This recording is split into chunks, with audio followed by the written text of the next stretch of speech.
guys, this is your man here. So I thought today would go over the Battlefield 1 live stream, which was from E3 yesterday, and go over some things about it might have not noticed or might have noticed. So anyway, let's get started. So starting off, we'll go with classes. So your classes are not your standard Battlefield 4 classes or 3 or whatever Battlefield you played. We no longer have Engineer, and we've only got 4 classes now, which is Assault, Medic, Support, and Scout. Like normal, they have their own attributes. Medic has its med kits, or bandages, as it's called in game, or syringe to revive players instead of defibs. Support has ammos and traps, and Scout has also got TNT, which was only shown in one of the gameplay videos, but that's interesting to note.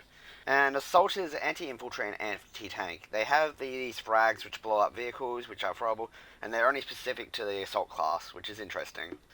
So DICE and EA have gone all out on their history and research, and the objective call signs are now not the phonetic alphabet, which you know, which is the NATO one, but the phonetic alphabet of that era. In the live stream, you might have noticed the place cannons scatter across the map. They've been able to use by either side, and you might have noticed the two which were on the map which they played on, which was the cannon and the flak cannon. Another thing you can't have missed was the airship. It is player driven and player gunned, which is given to the losing side so they can bring on a comeback.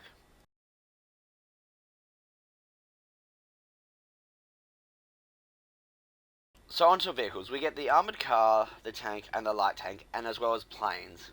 So the armoured cars are a 1-seater, but the tank is a 5, and the light tank is a 3-seater.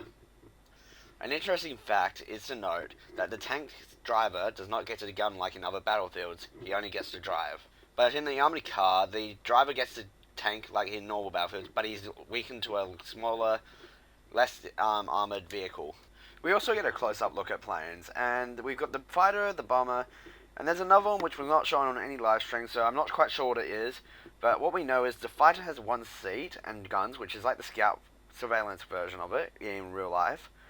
And we've got the German bomber, which I assume they brought in the British one, which has 3 seats, and the pilot does not get the gun, but the 2 seats have a front gunner and a rear gunner. A big change to the game, but not an unexpected change, is the HUD. So now we've got a circular map in the game, which is different to the square map in Battlefield 4. The placement of vehicles, so when you're sitting in a vehicle where it shows a different placement to any other game. The ammo and health is similar to Bad Company 2 in remarks, but it's also got where you level up is the same as in Hardline, which is interesting. So I'm taking the best of all things. And what weapon is exactly the same as in Bad Company 2. The interesting fact is, which I'm so happy about, is they've removed the kill feed from the corner, which makes it more immersive and cinematic. So on with melee weapons, we knew that they were doing their own aspect to them, they're going to have their own abilities and stuff. So with the bayonet, you get a bayonet charge, which is really, really cool. But the only thing is, and I think this with all weapons, I only saw it with one weapon, which is the bayonet, and you get a stamina bar, which is around, and when it goes down, that runs out, but I'll try and display all the different charges if I can find them on screen, but they're really, really cool and they have really good effects. Another cool thing to note is that the destruction level is ramped up to the same level as in Bad Company 2, where everything is destructible, the ground is moldable, it's awesome, it's cool, and I can't wait to see it. As well as that, they have changed the spawn-in screen to a live active map.